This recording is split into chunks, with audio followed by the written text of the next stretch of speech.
धर्मा धोबी बहुत गरीब था। धर्मा के 3 बच्चे थे। सबसे बड़ा सतनु और 2 बेटियां कमल और सुमन। एक रात धर्मा की पत्नी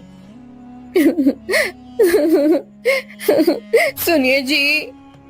हाँ बोलो राधा, तुम्हें कोई तकलीफ हो रही है क्या? जी, मेरी तकलीफ तो अभी मेरे साथ ही खत्म होगी। मुझे नहीं लगता कि मैं अब इस बीमारी से उभर पाऊंगी। मेरा अंतिम समय नजदीक आ गया है। ये क्या बोल रही हो? तुम्हें कुछ नहीं होगा। मैं तुम्हें बड़े से बड़े वैद्य के पास ले जाऊंगा। मैंने सुना है कि उत्तर दिशा में एक बड़े ही ज्ञानी वैद्य रहते हैं। उन्होंने आज तक कई रोगों का इलाज किया है। वो तुम्हें भी ठीक कर देंगे। आप सच कह रहे हैं? लेकिन इतनी दूर जाने के लिए और उन वैद्य जी से इलाज करवाने की हमारी हैसियत नहीं है। कहाँ से लाएंगे इतने पैसे मेरे इलाज के लिए? आपने पहले ही ये घर भी गिरवी रखा है। अब कुछ नहीं होगा। मैं जान चुकी हूँ कि मैं कुछ ही दिनों की मेहमान हूँ।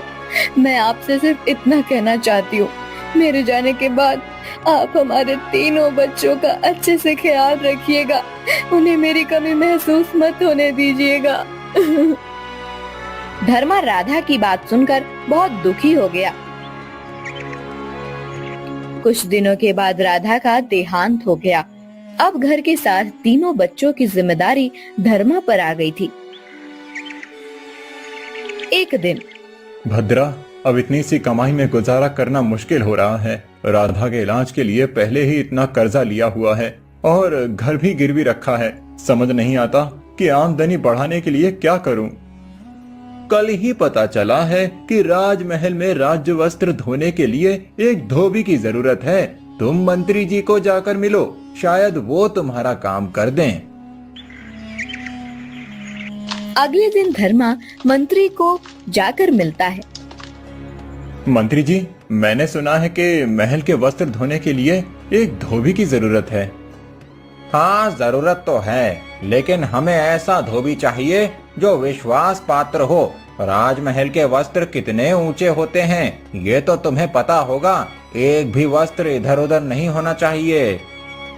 जी मालिक, मैं आपको विश्वास दिलाता हूँ कि मैं पूरी ईमानदारी से अपना काम करूँगा। आपको शिकायत का एक भी मौका नहीं दूंगा। अगर कोई ऊंच नीच हो गई तो तुम्हें सीधा महाराज के सामने हाजिर करूंगा, ये याद रखना। ऐसी नौबत नहीं आएगी मंत्री जी। आपके यहाँ जो नाथा काका सालों से काम कर रहे हैं, उन्होंने ही मुझे काम सिखाया है। मैं उनसे पूछकर ही सब काम करूंगा। ठीक है, कल से आकर वस्त्र ले जाना। अगले दिन से धर्मा राजमहल का वस्त्र धोने का काम करने लगा। एक दिन धर्मा के घर एक योगी बाबा आए।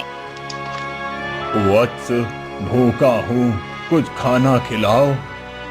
आइए बाबा, यहाँ बैठिए। मैं अभी आपके लिए कुछ खाने को लाता हूँ। धर्मा योगी बाबा को बिठाकर भीतर चला गया।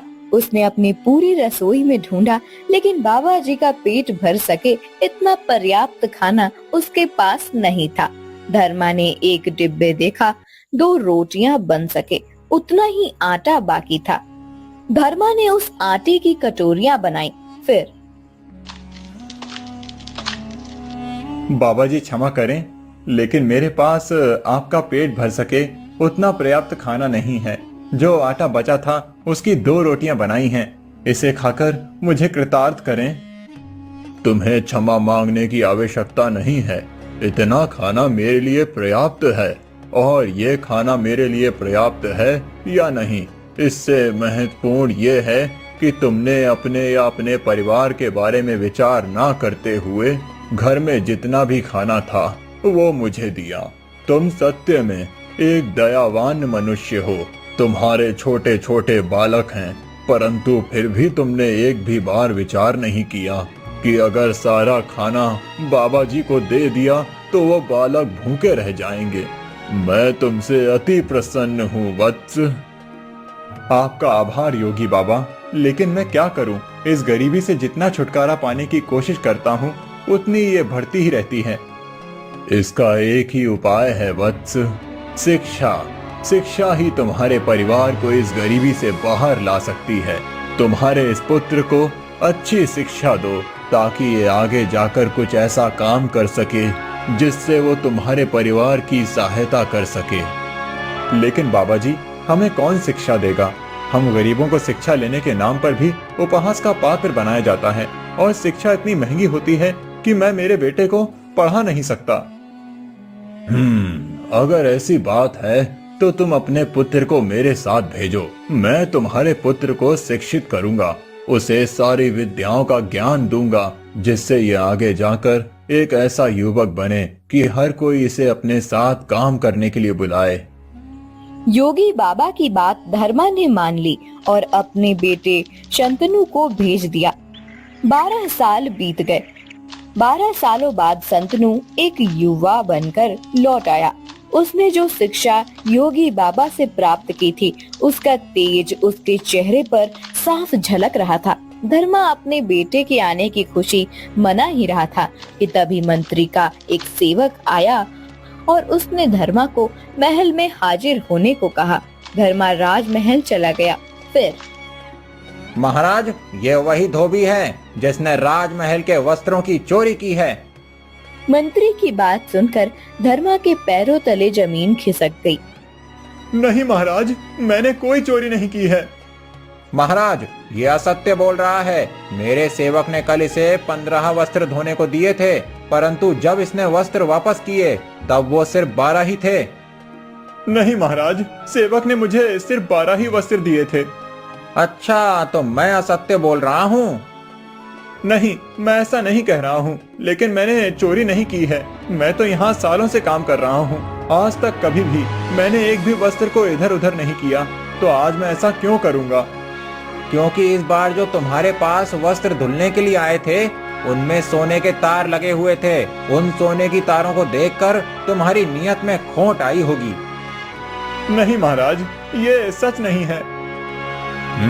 धर्मा धोबी, हम कैसे मान लें कि तुम सच बोल रहे हो? तुम्हारे पास अपनी बात को सत्य साबित करने का कोई प्रमाण है? नहीं महाराज, मेरे पास ऐसा कोई प्रमाण, लेकिन मैं सच कह रहा हूँ, मैंने चोरी नहीं की है महाराज। महाराज, आप तो बहुत दयालु हैं, मेरा न्याय कीजिए महाराज। मैं तुम्हें कल तक का समय देता हूँ। अगर तुम ये साबित कर सको कि तुमने चोरी नहीं की है तो तुम्हें दंड नहीं मिलेगा। धर्मा घर आ गया। क्या हुआ पिताजी, आपको राजमहल में क्यों बुलाया था?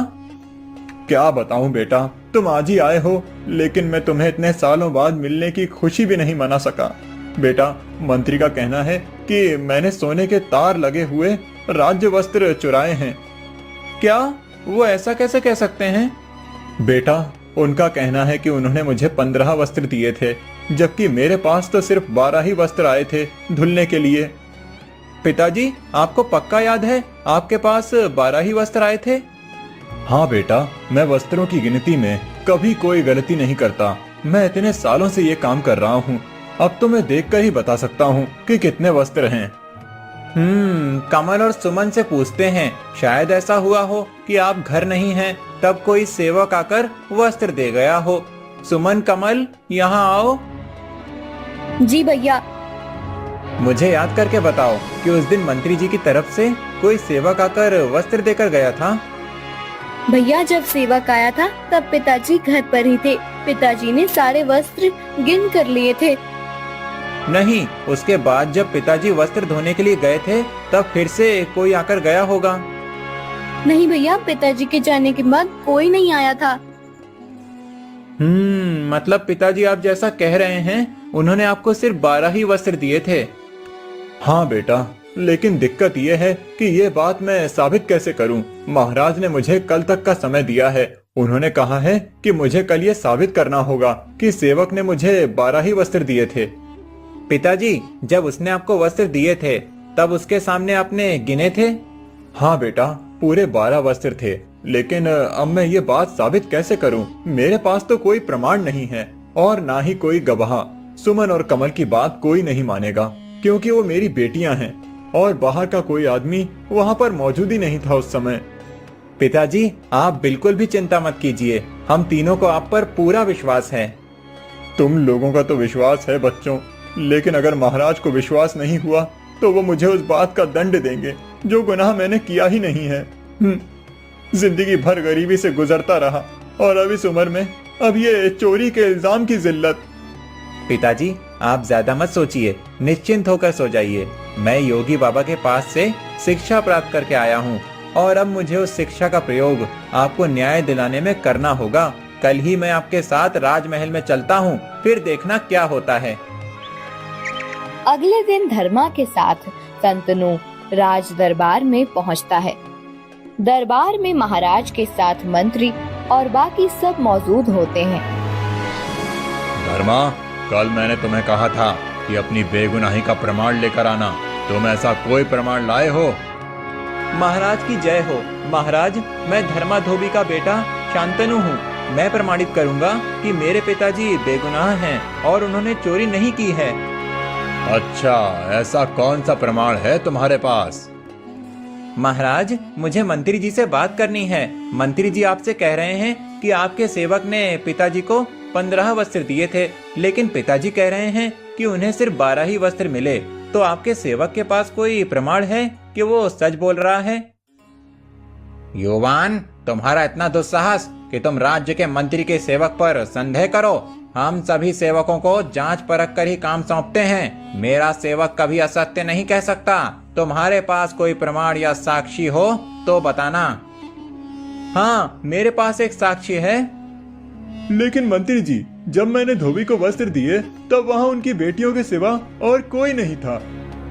था सेवक, सिर्फ तुम इस बात को नहीं देख पाए। महाराज, हमारे घर के बाहर एक पेड़ है, वो इस बात का साक्षी है कि मेरे पिताजी सच बोल रहे हैं। क्या? एक पेड़? लगता है तुम्हारी मति भ्रष्ट हो गई है युवान। एक पेड़ किसी बात का साक्षी कैसे हो सकता है? पेड़ क्या यहाँ आकर सच बताएगा? नहीं, पेड़ यहाँ नहीं आ सकता, इस बात को मैं मानता हूँ। लेकिन अगर हम पेड़ के पास चले जाएं, तो वो पेड़ सब कुछ सच बता देगा। ये कैसे संभव है?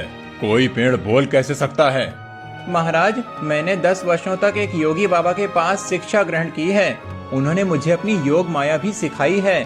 उसी योग माया का उपयोग करके मैं किसी भी अचल वस्तु को बोलने की शक्ति प्रदान कर सकता हूँ। हम सब मेरे घर के बाहर जो पेड़ है उसके सामने जाते हैं। मैं अपनी योग विद्या का उपयोग करता हूँ, फिर सारा सच पेड़ खुद ही आपको बता देगा। क्या सच में ऐसा हो सकता है? हाँ महाराज, योगी बाबा बड़े ही ज्ञानी हैं। उनके पास तंत्र मंत्र, योग माया और बहुत सी विद्याएं हैं जो उन्होंने मुझे सिखाई हैं। आप कृपया कर चलिए मेरे साथ। संतनु की बात सुनकर राजा सबसे चलने को कहता है। उसे चलता मंत्री को डर लगने लगता है।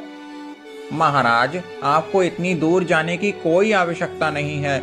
मुझे अभी याद आया कि सेवक ने 12 ही वस्त्र दिए थे। वो 3 वस्त्र तो मेरे कक्ष में ही छूट गए थे। मंत्री, ये बात आप अभी बता रहे हैं? आपकी वजह से आज मेरे हाथ एक बेगुनाह को सजा हो जाती। महाराज, वो मुझे स्मरण नहीं था। अच्छा, तो आपको ठीक उसी समय पर इस बात का स्मरण कैसे हुआ? महाराज, कहीं मंत्री जी कोई बात छुपा तो नहीं रहे हैं? मैं भला क्या छुपाऊंगा? मैंने जो भी सत्य है वही कहा है। महाराज देखिए, इनकी लड़खड़ाती हुई जुबान ही इस बात का प्रमाण है कि मंत्री जी कुछ छुपा रहे हैं। तुम सही कह रहे हो युवान। मंत्री, सत्य क्या है? हमें अभी इसी क्षण बताओ। महाराज, मुझे क्षमा करना। सत्य तो ये है कि वो वस्त्र मैंने ही चुराए थे। मैंने उस वस्त्र के सोने के तार निकालकर उसके आभूषण बनाए हैं। उस वस्त्र को देखकर मेरे मन में लोभ आ गया था। मंत्री, आपने चोरी की और उसका सारा दोष एक बेचारे धोबी पर डालने का प्रयास किया। मैं इसी क्षण आपको राज्य से निष्कासित करता हूँ। मंत्री चला जाता है। युवान, मैं तुम्हारी प्रतिभा से सत्य में प्रभावित हो गया हूँ, परंतु तुम्हारे पास सत्य में ऐसी विद्या है जिससे पेड़ बात कर सकता है? नहीं महाराज, मेरे पास ऐसी विद्या नहीं है। मैंने तो बस मंत्री जी को फंसाने के लिए ये जाल फेंका था। मुझे अपने पिताजी पर पहले से ही विश्वास था। मेरे पिताजी कभी झूठ नहीं बोल सकते और ना ही उनकी तरफ से वस्त्रों की गिनती में भूल हो सकती है। इसीलिए मैंने मंत्री जी को टटोला, लेकिन उन्होंने गुनाह किया था, इसीलिए पेड़ की बात करने पर वो डर गए और सब कुछ सच बता दिया। वाह धर्मा, तुम्हारा बेटा तो होनहार है। युवान, तुमने अपनी सूझबूझ का एकदम सही उपयोग किया है। हमारे राज्य को ऐसे ही मंत्री की जरूरत थी, जो अपनी सूझबूझ और बुद्धि का उपयोग राज्य के हित के लिए करे। युवान, मैं तुम्हें आज से ही इस राज्य का मंत्री नियुक्त करता हूँ। धर्मा, आज से तुम अपने पुत्र और अपने परिवार के साथ मंत्री कक्ष में रहोगे। महाराज चले जाते हैं। अगले ही दिन संतनु अपने बहनों और धर्मा के साथ राजमहल में अपने कक्ष में रहने चला जाता है। अच्छी शिक्षा की प्राप्ति से एक गरीब का पूरा जीवन संवर जाता है।